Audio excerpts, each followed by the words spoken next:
Hello everyone, and welcome to my General Hospital official channel. I hope everyone is having a wonderful day. Before we begin, please hit the subscribe button and give this video a thumbs up.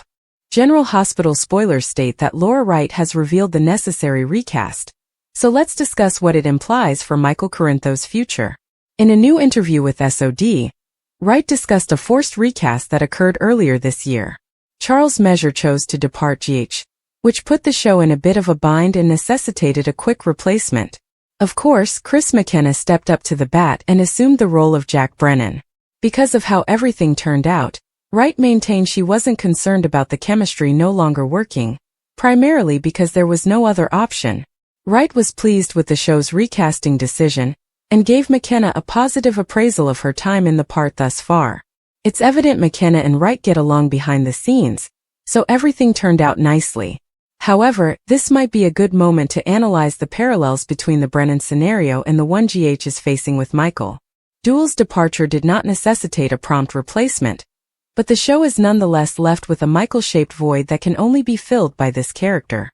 Michael was offered a quick departure arc that included major burns and rehabilitation at a clinic in Baden-Baden, but this was only a temporary solution. There's a lot of Michael-related drama waiting for him back home, and it can't really move forward until he arrives. Willow Corinthos fell for his manipulative creep of an uncle, Drew Kane, and the writers created a narrative with Michael as its core. There is currently custody upheaval ready to burst, therefore Michael must return. Furthermore, Sasha Gilmore Corbin is pregnant with Michael's child, while Jason Morgan pretends to be the biological father. It would be awful to have Sasha lose yet another kid. Therefore the show has committed to this narrative, and there is only one route forward. Michael's homecoming must take place, therefore this appears to be yet another recast difficulty that the show was forced to deal with. Since Chad Duell elected to depart and news of the show's Michael recasting process emerged, it's only a matter of time before a new Michael arrives in Port Charles. According to General Hospital spoilers, some spectacular Michael moments are yet to come, so keep an eye out for developments on his anticipated PC comeback. Tracy orders Lulu to back off Brooklyn, and Dalton chooses his research assistant. Monday, May 12, 2025. Today on General Hospital, Anna and Chase prepare for the ball. Laura hears about Sidwell's offer to Sunny, and Sunny and Jason consider leaving the firm. Jordan visits Lulu's house to meet Laura, since the mayor believed it would be a safe place to discuss. Jordan warns her that Sidwell, Drew, and Tracy are planning to drive Sunny out of Port Charles. She is afraid they will come after her as well, to install Boyle as mayor. Laura is astonished that Tracy did not defend her at this meeting, and believes she is in trouble because Tracy has a lot of power in this town. Jordan advises her not to give up, as Sidwell may come to her rescue. Jordan informs Laura of Sidwell's offer to buy Sunny's Piers, and Sunny is considering it. If Sidwell purchases the Piers, the referendum will not be about Sunny, and she will be a lock for re-election. Laura claims it would make Sidwell the town's mob boss, and she would prefer Sunny over him any day of the week. Laura claims Port Charles has always had a crime problem, but with Sunny in charge, things have been reasonably quiet for a long time. Jordan explains that's why she's working undercover with Sidwell to catch him when they can. Laura responds, "Then we have to worry about who comes after him." Jordan advises they take one thing at a time. Laura warns her to be careful, but Jordan says she understands what she's doing. Portia defends Drew. In Portia's office, the doctor disagrees with Curtis about publishing an editorial regarding Drew. He wonders why she is defending him. Portia exclaims, "Because I have to." Curtis asks why. She claims she's doing it for him, but he clearly has a bias here, so she's playing devil's advocate. She is concerned that Drew could file a lawsuit against him and Aurora, which could backfire on him.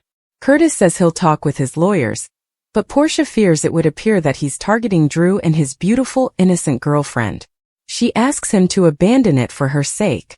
He inquires, "What does this have to do with you?" Portia states that she is concerned about Willow, and that having an employee in the spotlight will reflect poorly on the institution. She believes that they should let the people decide on Drew and Measure C. Curtis agrees, adding that staying quiet may make their lives easier. When his assistant calls, Curtis informs him that the report on Congressman Kane will not be published at this time. Later, Curtis meets Jordan at the Brown Dog Bar. He tells her that he believes his wife is lying to him. Meanwhile, Portia phones Drew and tells him she believes he will be pleased that Curtis appears to be backing off. Tracy scolds Lulu. Tracy sits with Lulu at Metro Court and suspects she is planning something involving Brooklyn. When they last spoke, she could detect dread, worry, and pain in Brooklyn's voice. Lulu maintains she had no idea Brooklyn was intending to adopt. Tracy claims Lulu was aware of Brooklyn's decision to place a baby for adoption, and has been torturing her ever since. Lulu had no idea Tracy knew. Tracy relates what Brooklyn told her, as well as how Lulu discovered the child and has been prying about in her life ever since. Tracy wonders why she doesn't feel compassion for the terrified girl Brooklyn was, knowing that Lulu was there. Lulu says she feels compassion for her, but it's more complicated. Tracy understands she made a mistake during Lulu's pregnancy and contributed to her problems, so why would she want to add to Brooklyn's burdens now? Lulu swears not to judge Brooklyn or add to her problems. Tracy questions why Lulu feels she should be involved in Brooklyn's actions and background. Lulu believes Brooklyn should be honest with her baby's father. Tracy thinks it's not her business and wonders how she'd feel if she had a big secret that Brooklyn discovered and wanted to make a song about. Lulu admits she wouldn't enjoy it. Tracy believes she should reconsider and delete her article. Lulu believes that is unjust to her, and Brooklyn must let this go. Tracy asks her to do this for her, and Lulu agrees, but only for Tracy. Tracy praises her and starts texting someone, and Lulu believes Tracy is gathering more individuals to browbeat into submission. Joss sits down at an adjacent table to catch up with her mother, and inquires about her and Sunny's situation. Carly says Sunny underwent heart surgery, which had to be kept quiet. She accompanied him to LA because she needed to be there for him. Joss hopes that there was no romantic reunion. Carly insisted there wasn't, and she's now with Jack. Brennan arrives exactly on time. Joss receives a text message from her professor informing her that she must go since she may be selected as his summer research assistant.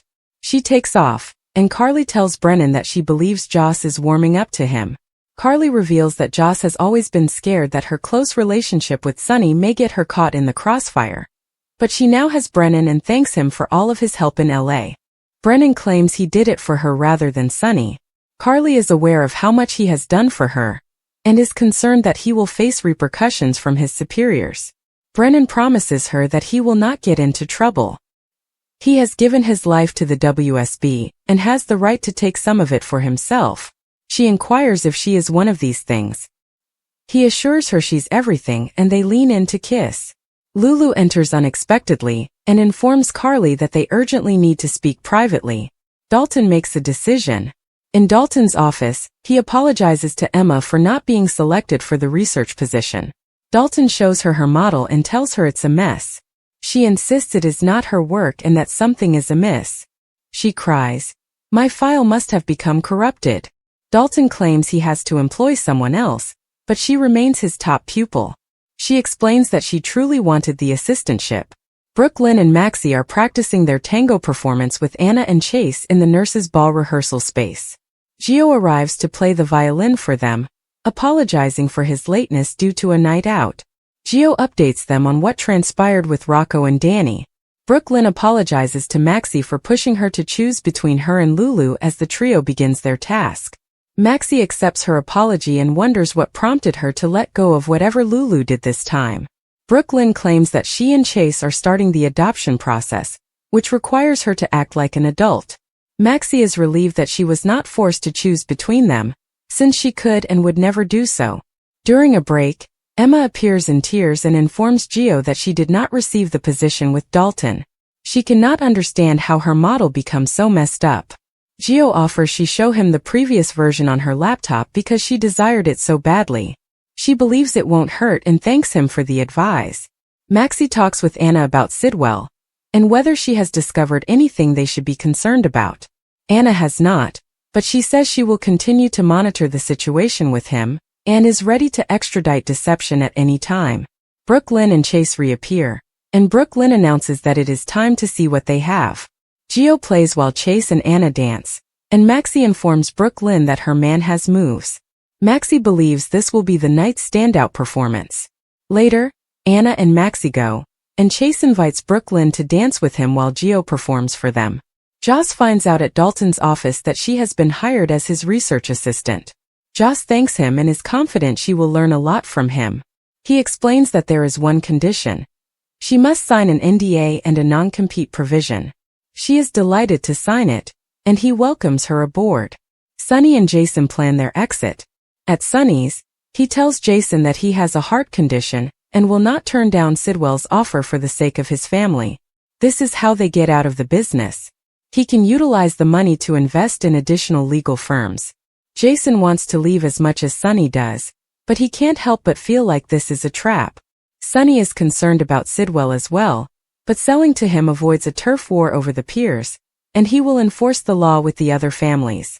Jason is unsure whether they want to hand over Port Charles to someone so cruel, and they risk making themselves targets. Jason wishes there was another way out.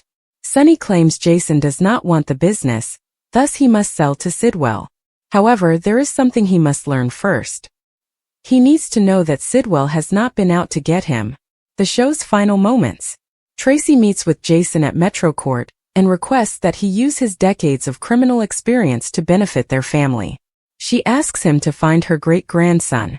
Emma arrives at Dalton's office and discovers Joss filing paperwork. She inquires as to Joss's current activities. Joss explains, "I work here." At Lulu's, she praises Carly for coming here for privacy, and she needs to speak. She is aware that she has thoughts about blowing up Brooklyn's life, as Robin did hers and Jason's, but someone is lying, either Lois, Brooklyn, or both. That is why she has to discover Dante's son. Laura visits Sunny, who thanks her for coming. She asks if he's okay, and he says he had surgery and is expected to fully recover. Sunny tells her he asked her over because Sidwell wants to buy his peers and is thinking about it. He says it will address both of their concerns. On the next General Hospital, Anna tells Emma that she cannot make such an accusation. Jordan suggests that Curtis confide in someone else instead. Trina is surprised that her mother wants her father to reconcile with Drew. Tracy promises to do something that will help Jason's pal Sunny. Sunny tells Laura that sometimes it's worthwhile to make a bargain with the devil. Carly cautions Lulu that she is making a major mistake. Life-changing decision, secrets revealed, shocking request, legal bombshell. This week on GH, Jason is reeling from Sunny's surprise choice to sell to Sidwell. Meanwhile, Lulu delivers a bombshell on Carly. Tracy makes an unexpected request of Jason, adding to the drama, while Willow receives unsettling legal paperwork. General Hospital spoilers and updates for the week of Monday, May 12th through Friday, May 16th include T's choices and chances, Secret Sons, and papers served. Sunny Corinthos makes a decision, Lulu Spencer discovers someone's secret son, and Willow Corinthos is served. Choices and chances. Over a scene of Jen Sidwell chatting to a woman, maybe his ex-wife Natalia Ramirez, Sunny reveals a decision to Jason Morgan. He admits that Jason Sidwell isn't his first option, but it's the only way we can leave the business. Sidwell has been angling for Sunny's peers alongside Drew Kane and Councilman Ezra Boyle. Sidwell and Drew insist on putting the Esplanade there, despite Mayor Laura Spencer's refusal to grant them access. That is why a referendum was held to hear what the residents of Port Charles had to say. Secret Sons. Lulu has been skeptical about who Dante Falconeri's secret son is, whom Brooklyn Quartermain Chase gave away as a youngster. She's been on the lookout and conducting some research after witnessing a confrontation between Dante and Gio Palmieri following Rocco Falconeri's drunken threat. She was quite a distance away when she noticed Lois Cerullo rush to Joe's defense after Dante wrongly accused him of inviting him to the college party. Dante had also chastised him about Rocco's death from alcohol poisoning, which he was certain Gio had delivered, raising her suspicions. Now she speaks with her cousin Carly Spencer, who asks her who she thinks Dante's son is. Lulu doesn't think, she knows it's Gio. Man on a mission. Tracy Quartermain has a job for Jason, and she must be referring to Brooklyn's son when she tells him, "I need you to find him." That won't be a long mission if Jason pays attention to what's going on inside and outside the Quartermain estate. Lois' behavior near Gio may raise concerns in anyone who is aware of Brooklyn's long-lost kid predicament. It appears that the big announcement will take place before Jason has a chance to hunt for Brooklyn, and Dante's son Lulu is well ahead of him. How will Dante feel when he finds he has effectively accused his own son of attempting to murder his other son with alcohol? Papers served. Tracy Quartermain urges Jason Morgan to discover her great-grandson, while Professor Henry Hank Dalton hires Jocelyn Jacks over Emma Scorpio Drake. Here's how Monday's episode played out. Jordan Ashford updated Laura Collins on her previous meeting and expressed concern about Drew Kane's attempt to promote Ezra Boyle mayor. Tracy was frightened by the news because she had not defended Laura. Jordan, on the other hand, pointed out that Jen Sidwell, who made an offer to acquire Sonny Corinthos Pierce, might be able to aid Laura. Without Sonny in the referendum, Jordan expected Laura to easily win re-election. Nonetheless, Laura was concerned about Sidwell becoming the de facto mob boss of Port Charles. At GH, Portia Robinson stated she was protecting Drew because Curtis Ashford's bias could lead to a lawsuit against Aurora. Portia also noted that Willow Corinthos' involvement drew the hospital into the mess. Curtis eventually agreed to call off Aurora's current story involving Drew, at least for the time being. Portia called Drew to let him know she was making progress with Curtis, and she thought her good forecasts would satisfy her blackmailer. Curtis visited Jordan at the Brown Dog Bar and told him that he believed Portia was lying to him. Tracy met with Lulu in Metro Court and admitted that she was aware of Brooke Lynn Quartermain's underage adoption decision. Lulu believed the father deserved to know about his child, but Tracy did not think it was her concern. Lulu fought Tracy's request to withdraw the piece, but she eventually gave in. At another table, Jocelyn caught up with Carly Spencer, who confessed that Sonny had heart surgery in Los Angeles. When Jack Brennan arrived, Carly informed Jocelyn that he was aware of Sonny's situation. Jocelyn received a text from Professor Dalton, who suggested that it might be concerning the research assistant position, so she had to go quickly. Of course, Brennan kept his cool and didn't give Carly any hints about Jocelyn's WSB objective. As Carly pondered on how much Brennan had done for her, she was concerned that he would cross lines and upset the WSB's upper management. Brennan reassured Carly that everything was all right and told her that she was everything to him. Lulu lured Carly away for a private talk, and they ended up in Lulu's apartment shortly after. Lulu expressed anxiety about the lies Lois and possibly Brooke Lynn were telling, before stating that she needed to discover Dante Falconeri's son. In Professor Dalton's office, he surprised Emma by confessing she didn't obtain the research assistant position because of her mess of a data model. Emma understood the information had been corrupted and attempted to comprehend how this occurred. After Emma left, Jocelyn arrived at Professor Dalton's request and discovered she had been hired as a research assistant. Despite his initial reservations, Professor Dalton was impressed with Jocelyn's efforts in a short period of time and believed she was qualified for the position. However, Professor Dalton revealed one condition, which was a deal-breaker. Jocelyn heard she had to sign an NDA and eagerly agreed. Despite the fact that the position did not officially begin until the summer, Professor Dalton assigned Jocelyn to start organizing certain things early.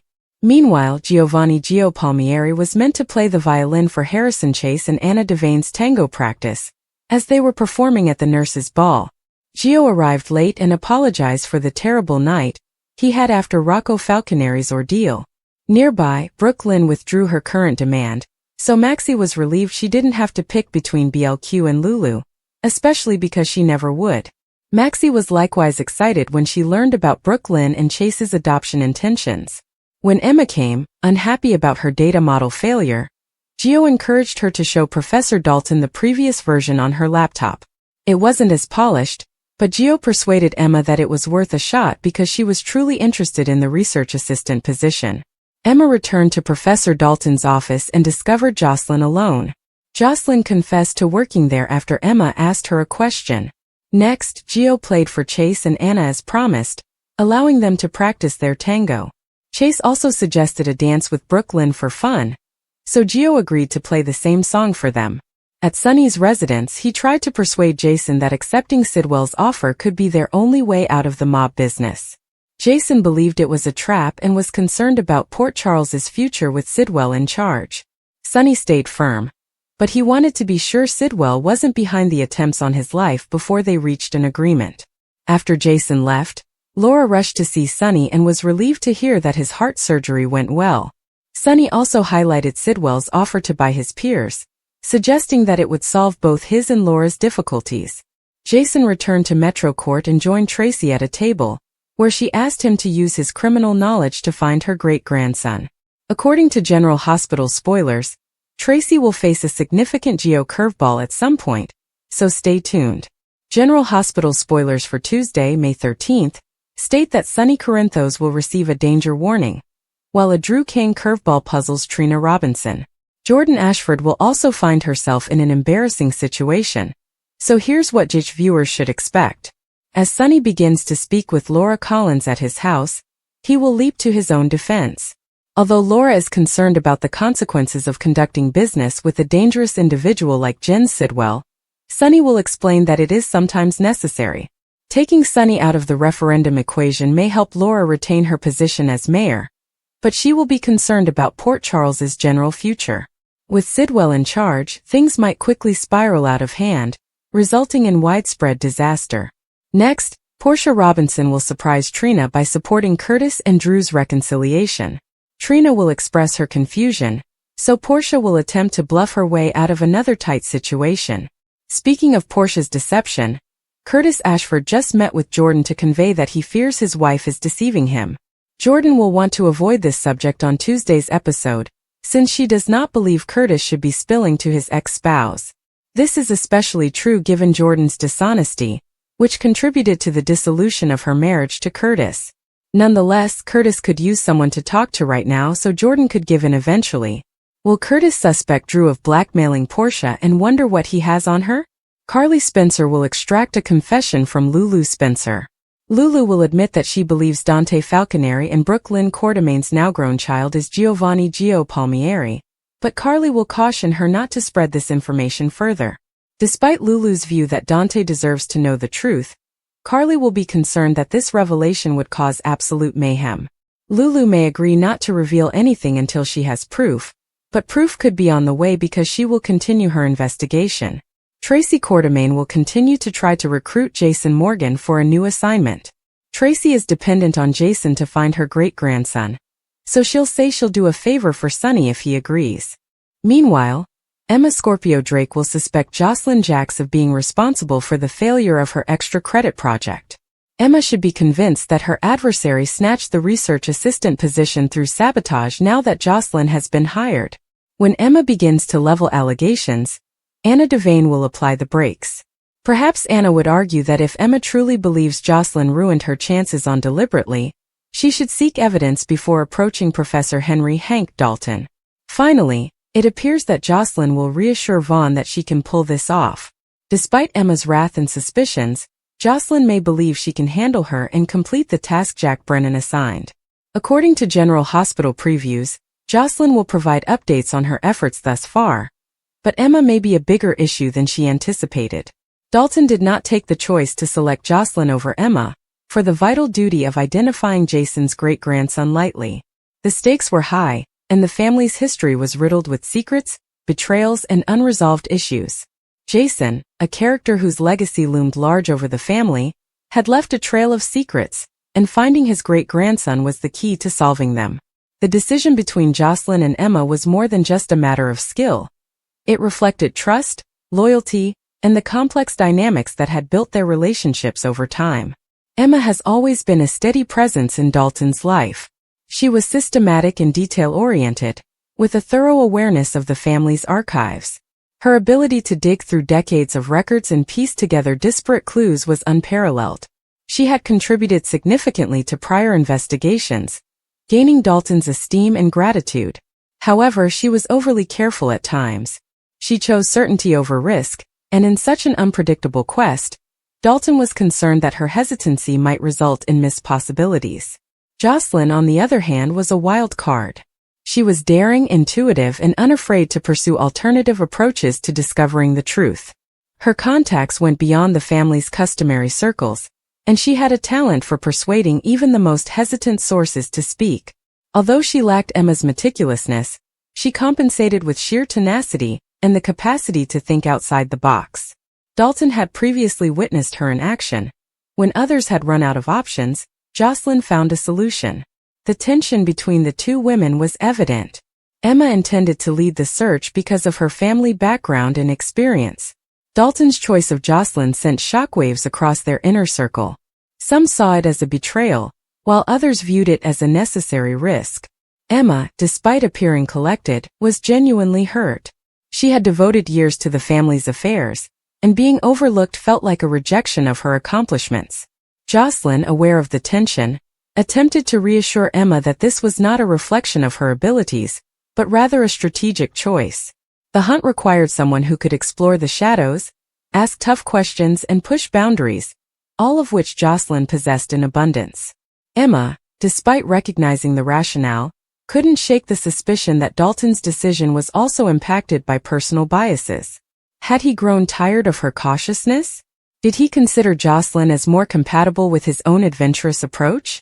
As Jocelyn got deeper into the research, her approaches rapidly proven effective. She pursued clues that had long vanished, chasing whispers and half-remembered stories that others had discarded. She visited remote communities, interviewed alienated relatives, and even walked into areas that the family had avoided for decades. Every step took her closer to the truth, but it also revealed old resentments and scandals. Meanwhile, despite being sidelined, Emma could not bring herself to walk away completely. She followed Jocelyn's progress from afar, occasionally offering suggestions when asked. Part of her wished Jocelyn would fail, demonstrating that Dalton's faith in her was misguided. Another part, the one that still cared passionately about the family, wanted the search to be successful regardless of who led it. The watershed moment occurred when Jocelyn discovered a hidden branch of the family tree, one that had been purposefully removed from documents. Jason's great-grandson had been living under an assumed name, unknowing of his true ancestry. The news was shocking, forcing the family to face painful truths about previous actions, and the lengths some had gone to keep secrets hidden. Dalton's gamble had paid off. Jocelyn's relentless search had brought them close to a conclusion. However, after the dust settled, the consequences of his decision lingered. Emma's faith in him had been damaged, and the family's once unbreakable facade was beginning to show cracks. Was the truth worth the division it had created? Dalton ultimately stood by his decision. The search for Jason's great-grandson had never been about simply finding a missing heir. It was about restoring lost history at any cost. And sometimes that meant taking chances, even if it meant leaving behind those who had always played it safe. The tension in the room was evident as Sonny delivered his warning, his voice low and urgent. The others at the table exchanged apprehensive glances, realizing the seriousness of his comments. Sonny had always been the one to follow his intuition, and when he mentioned danger, they knew not to discount it. His gaze flickered to the entrance, as if expecting an invisible enemy to break through at any moment. The air became thicker, and the silence stretched until Drew broke it with a quick, surprising remark, his hallmark curveball. Drew had a way of changing the dynamic in any situation, throwing people off guard with his surprise replies. Just as the group was preparing for a crisis, he sat back in his chair, a small smirk on his lips. "You really think they'd come after us now?" he inquired, his tone almost casual. The others looked at him, unsure whether he was downplaying the threat or knew something they didn't. Sonny's frown deepened. He hadn't expected Drew's reaction, which upset him even more. Drew's curveballs were never thrown without purpose. Meanwhile, Jordan sat calmly in the corner, his fingers tapping in irregular rhythm on the table. He had been silent since Sonny's admonition, his thoughts spinning with conceivable scenarios. Jordan, unlike the others, was not only concerned about external threats. He was also locked in his own thoughts, ensnared in a web of past decisions that appeared to be closing in on him. Every possible escape route he mentally planned out resulted in the same sad conclusion. He was running out of time. Jordan's typical confidence was eroding, and the others hadn't seen it yet. His breathing quickened slightly, and his hold on the table's edge tightened instinctively. If Drew's curveball had caught Sonny off guard, Jordan's psychological struggle was a whole other type of trap, one that no amount of quick thinking could simply fix. He had kept his cards tight to his chest for far too long, and the stakes were higher than ever. Sonny's warning had set everything in motion, Drew's response had changed the path of the conversation, and Jordan was beginning to realize that some hazards could not be avoided.